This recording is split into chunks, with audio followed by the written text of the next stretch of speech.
So, early this morning, a 3-day operation was culminated with the arrest of 46 persons, 25 females and 21 males. There was 31 felony and 72 misdemeanor charges for a total of 103. This is the second sweep coin Operation Crusade 2 conducted by the Warren Police Department. The first was in May of this year, which netted 35 arrests and a total of 30 felonies, 45 misdemeanor charges for a total of 75. These operations are focused on human trafficking, prostitution, pandering, and illegal sale of drugs. This was phase 2 of a multi-phase enforcement effort that Mayor Paulse and myself are committed to. We are sending a very strong message that we will continue to arrest and convict those that bring this type of illegal activity to the city. So in 2 operations, we've made a total of 81 arrests and 178 felony and misdemeanor charges so far. So let me go a little further and be a little redundant. The arrest of the 46 persons as a result of the 3-day sweep, as I said, by the Warren Police Department, was done by the Special Investigation Division, the Special Operations Unit, the Criminal Investigation Division, and members of our Uniform Patrol Division. The total number of the task force was 26. This operation is coined Operation Crusade 2, followed our first operation on May 14th, 15th, and 16th of this year, which again netted 35 arrests, 17 females and 18 males. These operations again are focused on human trafficking, prostitution, pandering, and drugs. And part of the mission was to locate, identify, and interview victims of human sex trafficking. Though no victims were identified during the 3-day sweep, the significant intelligence we obtained will assist us with the ongoing efforts to identify victims of human trafficking. And we've already received information this morning. In our last week, the first week, we did identify 3 victims. So human trafficking, again, exists in the United States and can be considered a modern-day slavery. Worldwide, it's a $150 billion criminal industry and is found in every state in the United States. As many as 300,000 children in the U.S. are at risk for sexual exploitation on a yearly basis. In this phase of the investigation, we learned that drug dealers are now utilizing prostitutes, who are in many cases the victim, in selling drugs to their customers. A number of narcotic purchases were made by undercover officers from this department during the investigation. The arrestees who were arrested range in age from 25 to 59. They include residents from Manistee, East Lansing, Macomb, Troy, Royal Oak, Grosse Pointe, Sterling Heights, Garden City, and Clarkston. Some of their occupations include a State Farm insurance agent, an OnStar technician, employee of the Bank of America, a student from East Lansing, TACOM employee, a builder, and iron worker. Again, the prostitutes range in age from 18 to 20. The synopsis of offenses is the following. Transporting a prostitute, which is a 20-year felony, 7. Accepting the earnings of a prostitute, 20-year felony, 1. House of prostitution, a 5-year felony, 6. Possession of a controlled substance, a 4-year felony, 6.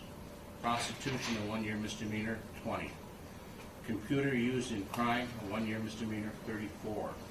Soliciting for prostitution, a 93-day misdemeanor, 14.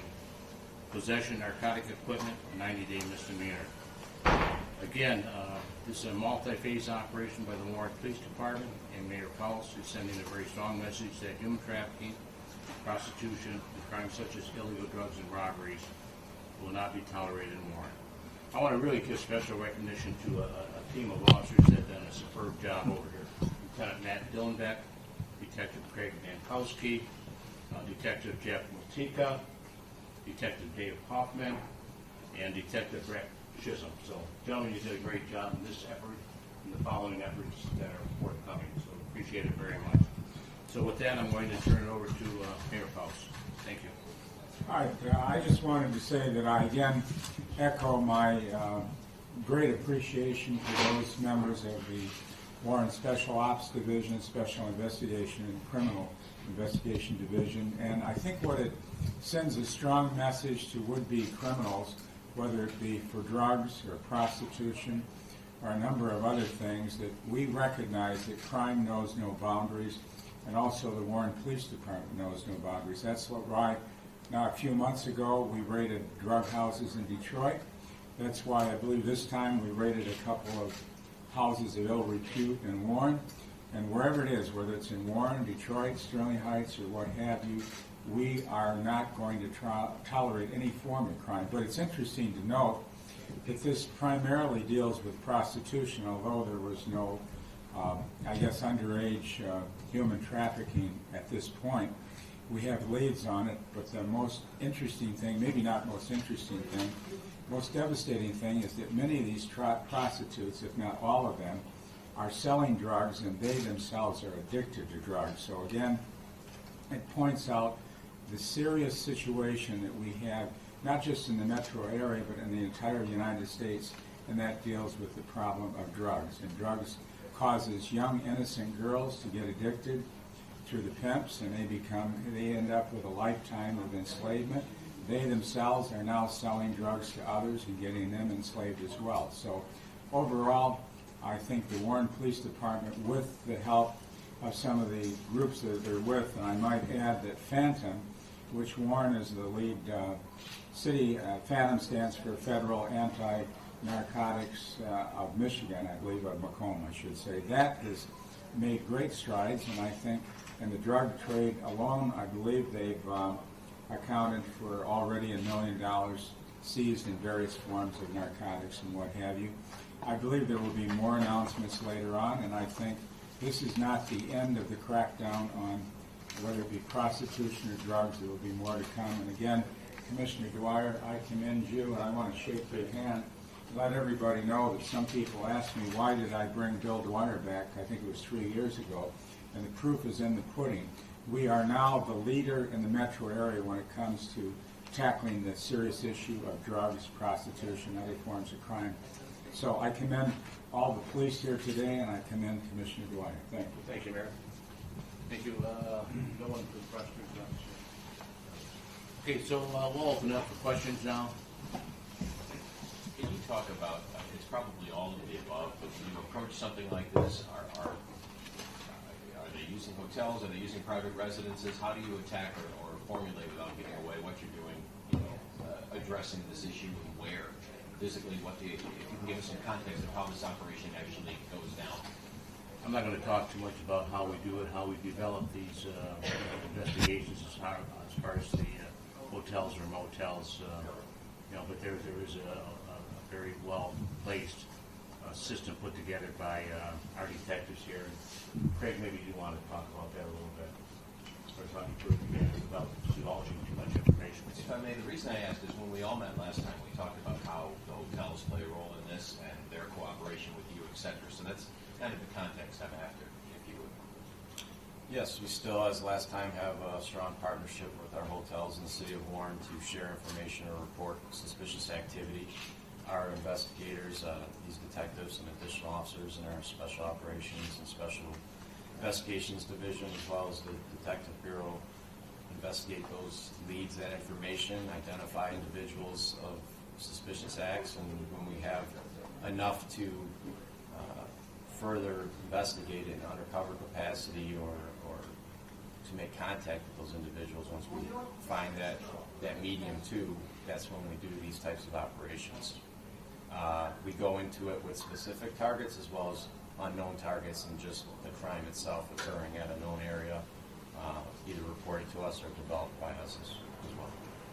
Any of the motels or hotels part of the problem, letting people set up shop inside?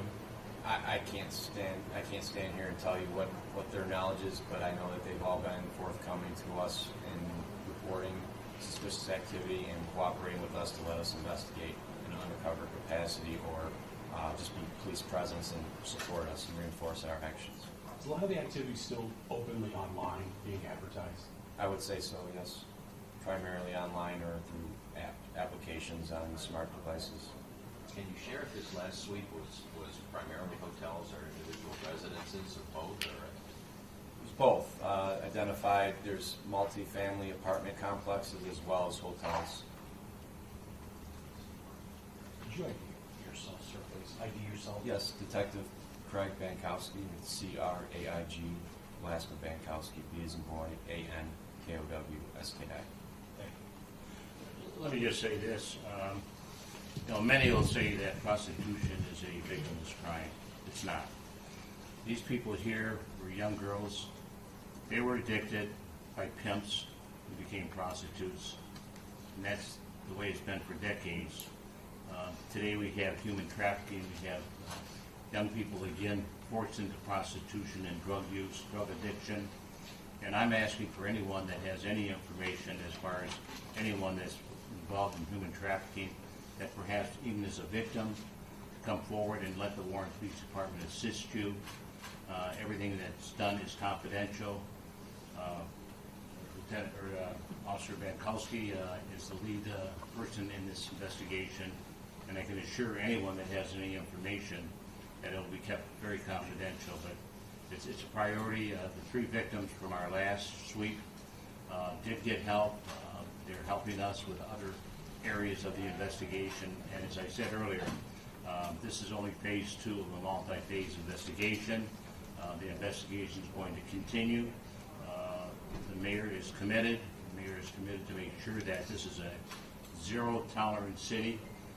We're even going further as far as making sure that victims of human trafficking are identified and treated as human beings. Excuse me, Bill, I just want to make one other point. I think you might remember it. Generally during the holidays, I get calls from Warren residents who complain to me that they have their relatives staying in a nearby hotel, and that hotel is infested with prostitutes, or they've been approached by a prostitute, or maybe bed bugs or something related to that. So that's a common complaint I get during the holidays, Christmas, New Year's, where relatives stay. So I think many Warren residents will be happy to hear that this is taking place, because people do get a lot of out-of-town relatives, and they do stay in our hotels.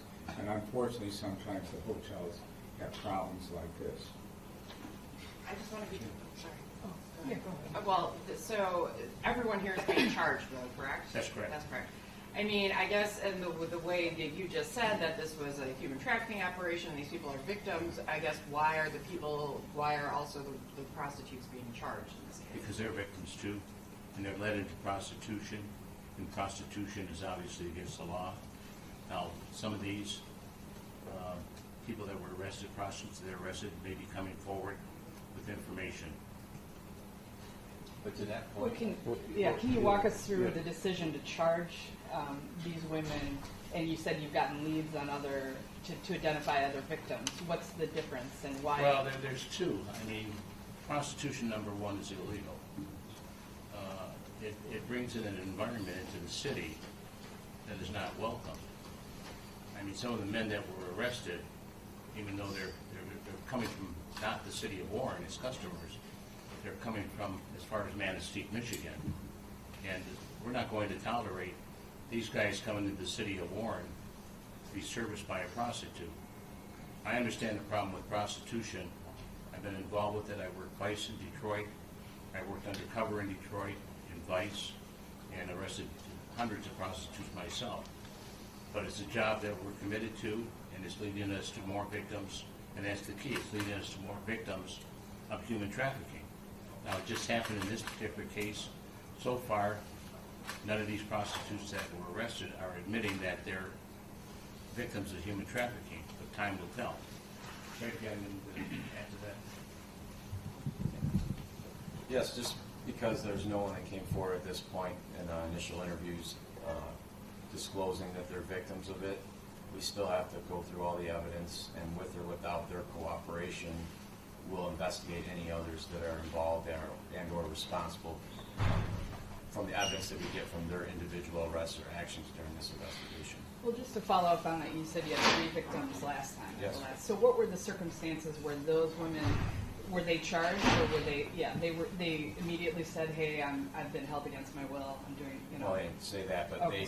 there was processes they went through where we felt it was best to not charge them and get them into opportunities to have them try what help they feel was best for them at that time, be it substance abuse or counseling or placement. Depends, and everyone's different to what they need first and foremost. But some of the women here could later tell you, They very well could, yes. and that would change the Yes. charging situation, they may not, those charges. There's laws in place. Yeah. So having said that, can you tell us of the 35 cases back in May, how were those adjudicated? There's been convictions on most of those. I can't tell you independently each one up here today what those are, but, because I believe some of them are still pending. Did anybody walk Did anybody walk as in Yeah. to not get charged or Yeah. get dismissed? for cooperation? No.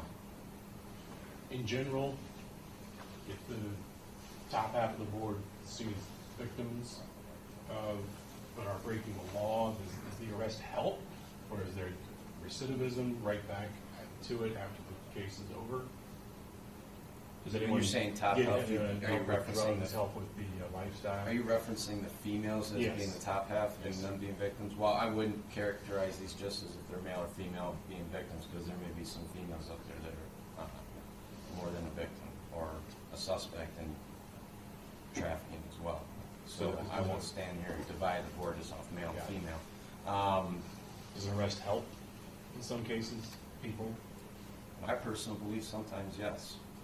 It gives them an opportunity to step away with assistance from their lifestyle, and that might be enough for them to make the decision to come forward and get the help they need however they see fit.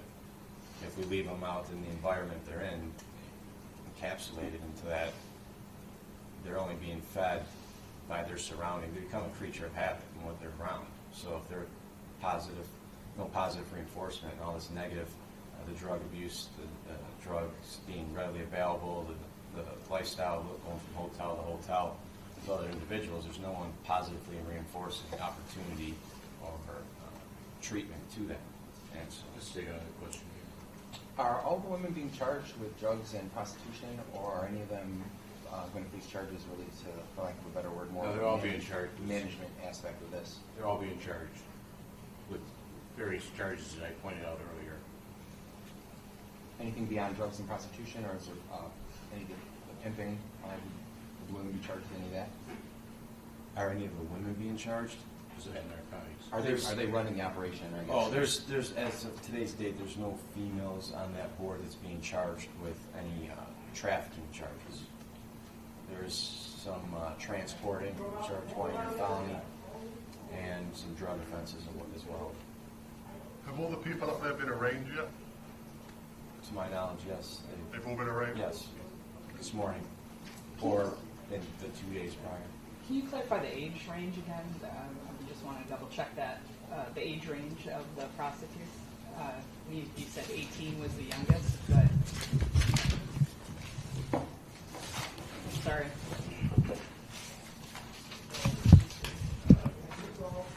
Those arrested range in age from 25 to 59.